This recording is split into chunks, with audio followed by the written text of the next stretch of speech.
अस्सलामुअलैकुम। अगर इन स्टॉक्स में मज़ीद बाइंग जनरेट होती है ना, तो ये स्टॉक्स और मज़ीद तेज़ी से ऊपर निकलेंगे और ये अपने न्यू हाइज़ लगाएंगे। तो ये स्टॉक्स कौन से, तो ये तो मैं आप लोगों को आज की इस वीडियो में बता दूंगा। और आप लोगों से एक बात ये बोल देता हूँ कि इस वीडियो को लाइव पे क्लिक करके वीडियो कंप्लीटली देखें, क्योंकि इस वीडियो में जो स्टॉक की मैं आप लोगों को बाय कॉल दे रहा हूँ ना, मैं आप लोगों को 100% श्योर कहता हूँ कि अगर आप लोगों ने इनको बाय कर रखा है तो आप लोगों की इन्वेस्टमेंट्स ना, अब जब इंडेक्स 70 या 79 के लेवल पे ट्रेडिंग कर रहा है, लेकिन ये स्टॉक्स ना तेजी से बढ़ते हुए आप लोगों की इन्वेस्टमेंट्स को भी डबल कर सकते हैं, क्योंकि ये सारे ग्रोथ ओरिएंटेड स्टॉक्स से सिर्फ इंटरेस्ट रेट हाई और डॉलर की कीमत बढ़ जाने की वजह से ना इन कंपनीज की अर्निंग्स बढ़ ही नहीं पा रही थी। तो फिर जैसे ही डॉलर का रेट कम हुआ, यानी कि ऑल टाइम हाई से लो की तरफ आया, तो फिर ये स्टॉक्स ना लो पे ट्रेडिंग कर रहे थे, एक्यूमुलेट हो रहे थे। मैं आपको ना कंटिन्यूसली कह भी रहा था अपनी हर वीडियो में कि आप लोग इन कंपनीज के स्टॉक्स को बाय करते रहे। तो ये फार्मा सेक्टर है जिसकी मैं आप लोगों को बात कर रहा हूँ, और आज की इस वीडियो में ना फार्मा की डिटेल आप लोगों को दिखाऊंगा, टेक्निकल एनालिसिस। और आप लोगों से एक बात ही बोल देता हूँ कि अगर आप लोगों ने इस चैनल PSX विसाखी को सब्सक्राइब नहीं करा है तो लाजमी ना आप लोग इस चैनल को, जो कीवर्ड सामने स्क्रीन पे लिखा हुआ आ रहा है, सब्सक्राइब कर लें, ताकि फिर आप लोगों तक भी ना इस तरह की बेहतर वीडियोस बर वक्त पहुंचती रहे। क्योंकि जो स्टॉक की मैं आप लोगों को बाय कॉल दे रहा हूँ उनमें कंटिन्यूसली अपवर्ड ट्रेंड चल रहा है, और बुलिश ट्रेंड में तो है वो सारे स्टॉक्स, इंडेक्स बढ़ नहीं पा रहा, लेकिन वो स्टॉक्स ना तेजी से बढ़ जा रहे हैं। और अगर जितनी भी लोगों ने उन कंपनीज के स्टॉक्स को बाय कर रखा है तो उन लोगों की तो इन्वेस्टमेंट्स ना डबल हो चुकी है। और अभी भी जो स्टॉक की मैं आप लोगों को बाय कॉल दे रहा हूँ ना, तो मैं आप लोगों को श्योर कह रहा हूँ कि ये स्टॉक्स ना बढ़ेंगे, इसलिए कि बहुत सारी ऐसी पॉजिटिव न्यूज़ें आ रही हैं। तो फार्मा सेक्टर पे बात कर लेते हैं। तो नॉन एसेंशियल पे ना डीरेगुलेशन की वजह से फार्मा की अर्निंग्स ना कम हुई और एकदम से बढ़ गया था प्रेशर।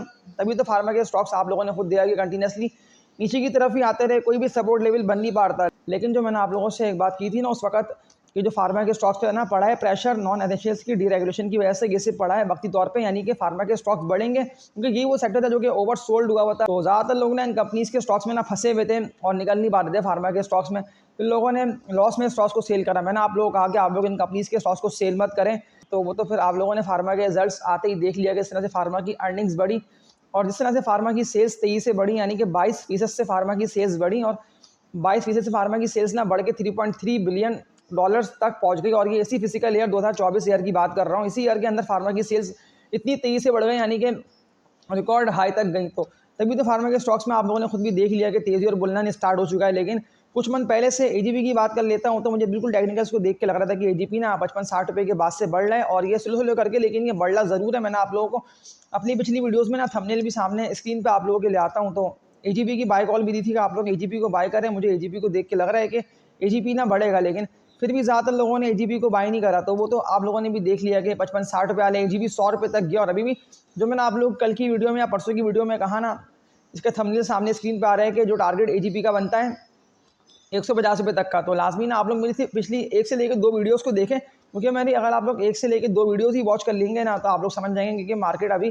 किस ट्रेंड में जा रही है और इंडेक्स को अभी कहाँ तक जाना है। यानी कि अगर इंडेक्स मजीद बढ़ता है, भले इंडेक्स जिगजैग करके बढ़ रहा है, यानी कि अप डाउन के अंदर इंडेक्स बढ़ रहा हो, लेकिन इंडिया एंड इंडेक्स के टारगेट्स बनते हैं शानदार। यानी कि इंडेक्स जाएगा 88 से लेकर 90 तक, और मुमकिन है कि इंडेक्स ना 90 का मार्क, जो कि लेवल मैंने आप लोगों को दिया हुआ है इंडेक्स का लेवल, ये टारगेट है बेसिकली 90 का, और ये टारगेट भी इंडेक्स ना ब्रेक करके इससे भी ऊपर निकल जाएगा। जब हम वैल्यूएशन की बात करते हैं तो ज़्यादातर स्टॉक्स में ना वैल्यूएशन तो मौजूद है, यानी कि जगह बहुत खाली है। तभी तो आप लोग खुद भी देख रहे हैं जैसे ही उनमें लगते हैं ना वॉल्यूम, तो फिर ज़्यादातर स्टॉक्स ना ऊपर से ऊपर निकलते हैं, यानी कि उनको अपर कैप भी इसीलिए लगते हैं कि बायर्स की एंट्री कंटिन्यूसली उन स्टॉक्स में चल रही होती है, यानी कि बाइंग सेलिंग लोग कर रहे होते हैं, और डिप पे ना ज़्यादातर स्टॉक्स एक्यूमुलेट हो रहे इसीलिए होते हैं। और मैं खुद भी आप लोगों को बाइंग ऑन डिप का ही रेकमेंड इसीलिए कर रहा होता हूँ कि आप लोग हमेशा ना स्टॉक को बाय करें लो पे और डिप पे, क्योंकि इस तरह से फार्मा के स्टॉक्स लो पे आप लोगों को मिल रहे थे। इस पूरे ईयर की बात कर लूँ या पिछले ईयर से फार्मा के एनालिसिस आप लोगों को दिखाऊँ ना, वो तो मैं आप लोगों को अभी दिखा दूंगा PSX की वेबसाइट पे आके कि फार्मा के स्टॉक्स अभी कहाँ पे ट्रेड कर रहे हैं, कौन कौन से फार्मा के स्टॉक्स में ना आप लोग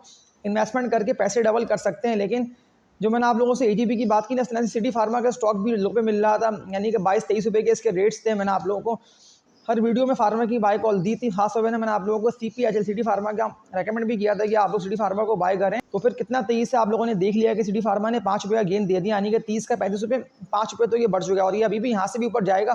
सिर्फ इसका 38 रुपये का रेस्टेंस एरिया बना हुआ है। अगर ये 38 रुपये के रेस्टेंस एरिया को ब्रेक करेगा तो फिर ये और मजीद ऊपर जाएगा। तो दवाइयों को तो आप लोगों को पता है कि बेसिक नीड है और ये सबकी जरूरत है। तो फिर तो फार्मा के स्टॉक्स में ग्रोथ और तेजी रहेगी। सिर्फ डॉलर की कीमत ना बढ़ जाने की वजह से फार्मा की अर्निंग्स कम होती है, लेकिन इनके एक्सपोर्ट्स, इनके रिजल्ट्स, जिस तरह से बिजनेस कंपनीज तेजी से ग्रो कर रहेंगे, तो फिर तो भले ये स्टॉक कुछ मंथ ना चले थे कि 6 मंथ हो गए, 8 मंथ हो गए, लोगों ने सारा कंटिन्यूसली करेंगे।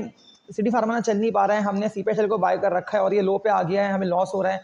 तो मैंने आप लोगों को ये कहा था कि आप लोग CPHL में लॉस मत करें। तो ये डिटेल ना आप लोगों को बताने का मेरा मकसद ही है कि हमेशा ना डिप पे बाइंग जो है वो आप लोगों को जितवाएगी और प्रॉफिट्स आप लोगों को तभी अच्छे होंगे जब कंपनीज की अर्निंग्स तेजी से बढ़ रही होंगी। जैसे ही कंपनीज के रिजल्ट्स आएंगे तो फिर तो उन्हें स्टॉक को अपर कैप लाजमी सी बात है कि लगेगा, क्योंकि अपर कैप पे फिर ज़्यादातर लोग चढ़ेंगे और फिर वो स्टॉक नेक्स्ट डे जैसे ही ओपन होता है तो फिर उसको अपर कैप और लग जाएंगे। तो फिर यानी कि अपर कैप पे अपर कैप लग के अगर आप कैलकुलेट कर ले तो वो स्टॉक अगर 20 का होगा तो वो 100% भी डबल हो सकता है, क्योंकि ज़्यादातर स्टॉक्स बढ़ गए और कोई स्टॉक्स बढ़े नहीं है। यानी कि अभी तो 50-50% में मार्केट चल रही है। ज़्यादातर वो स्टॉक्स नहीं बढ़े क्योंकि एसी 100 के स्टॉक्स से हैवी वेट तभी तो इंडेक्स के पॉइंट्स ना गेन नहीं हो। तो ये लेवल बन चुका है केसी 100 का 78 से लेके 80 तक का, तो इसी लेवल के अराउंड इंडेक्स ट्रेडिंग कर रहा है। लेकिन इस लेवल पे आप लोगों को जो जो स्टॉक किसी भी रेट पे मिल रहा हो, यानी कि डिप पे मिल रहा हो, तो लाजमी ना आप लोग डिप के रेट्स पे बाय करें। अगर मैं एक कंपनी की बात कर लेता हूँ तो मैंने आप लोगों को आगा स्टील की बाय कॉल दी थी कि आप लोग आगा स्टील को बाय करें। तो आगा स्टील में आप लोगों ने खुद देख लिया कि कितना तेजी से आगा स्टील निकला और अपर कैप उसको लगना स्टार्ट हो गए हैं। तो अब बायर्स की एंट्री है,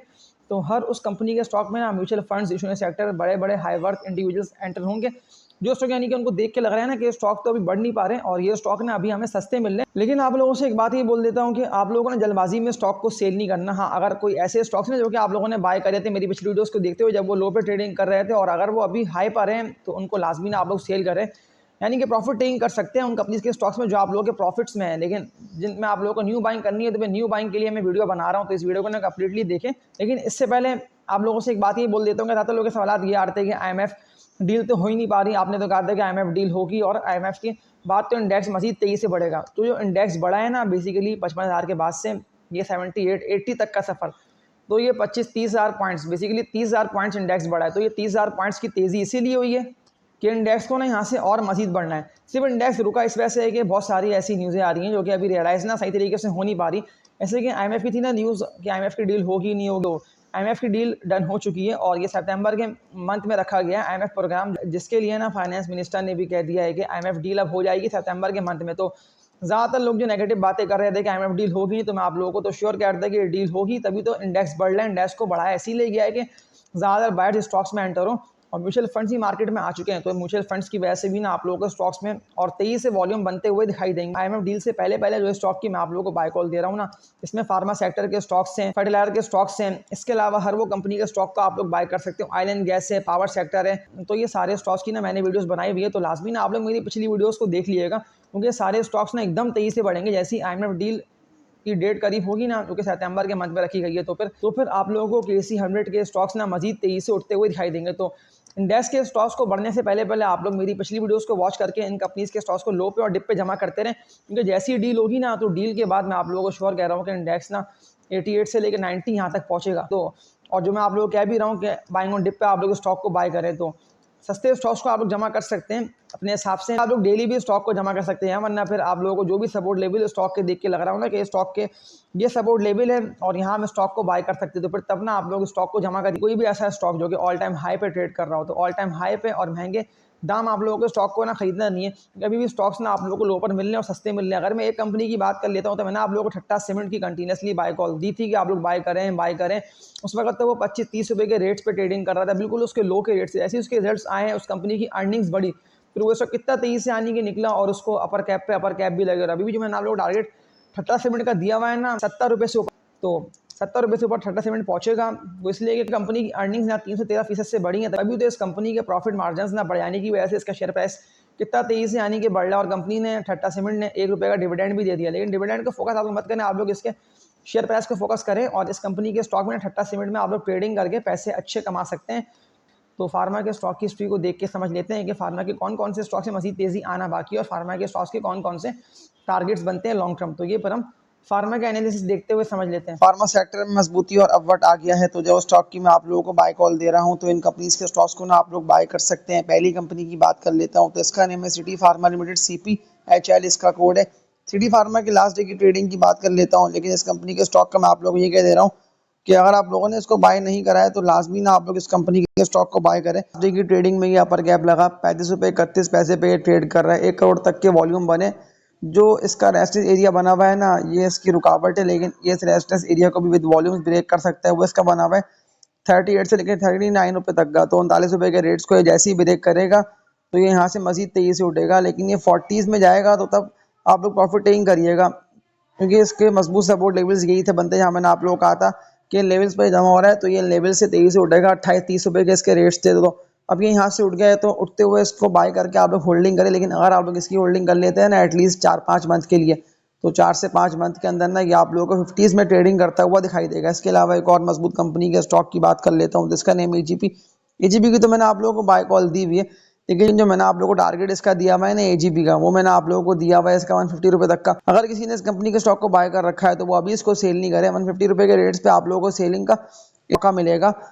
इसके अलावा तीसरी मजबूत कंपनी के स्टॉक की बात कर लेता हूं तो ये फेरोज लेबोरेटरीज है। फेरोज की भी मैंने आप लोगों को बाय कॉल दी थी, लेकिन अभी तो ये 306 रुपये के रेट्स पे ट्रेडिंग कर रहा है, तो करंट रेट्स पे आप लोग बाय कर सकते हैं। जो इसका बना हुआ है ना रेस्ट एरिया, जो कि इसकी रुकावट थी इससे पहले भी, वो इसका बना हुआ है 320 रुपये से लेकर 322 रुपये तक का। यानी कि अगर 320 के रेटों पे फेरोज आके ट्रेडिंग करता है विद वॉल्यूम्स, तो फिर ये 320 से ही मजीद तेजी से उठेगा और टारगेट बनते हैं फेरोज के 400 रुपये से ऊपर के, यानी कि 418 420 रुपये तक पहुंचेगा।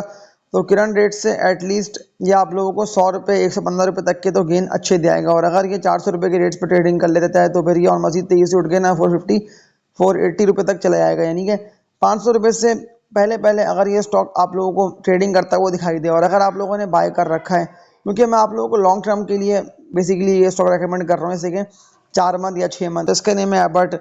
एबर्ट भी बहुत ही ज़बरदस्त कंपनी का स्टॉक है। ये इन्वेस्टमेंट्स को आप लोगों की डबल कर सकते हैं। 800 रुपये के रेट्स पे ट्रेडिंग कर रहा है। जो टारगेट मैं आप लोगों को इसका दे रहा हूँ ना, मैं आप लोगों को श्योर कह रहा हूँ कि यहाँ तक पहुँचेगा, वो इसका बनता है 900 रुपये तक का। यानी कि 900 रुपये के रेट्स तक ये पहुँचेगा, क्योंकि इतना तेजी से ये स्टॉक उठा। आप लोग खुद जाके मेरी पिछली वीडियोस को वॉच करेंगे। जब एबर्ट था ना ट्रेडिंग कर रहा 400 से नीचे के रेट्स पे, तो तब मैंने आप लोगों को कहा था कि एबर्ट का आप लोग बाय करें। तो तेजी से ही उठता हुआ वापसी 800 रुपये के रेट्स पे पहुँच चुका है। और टेक्निकल्स भी ना यही बता रहे हैं कि एबर्ट ना तेजी से बढ़ रहा है, तो 900 रुपये तक तो ये जाएगा।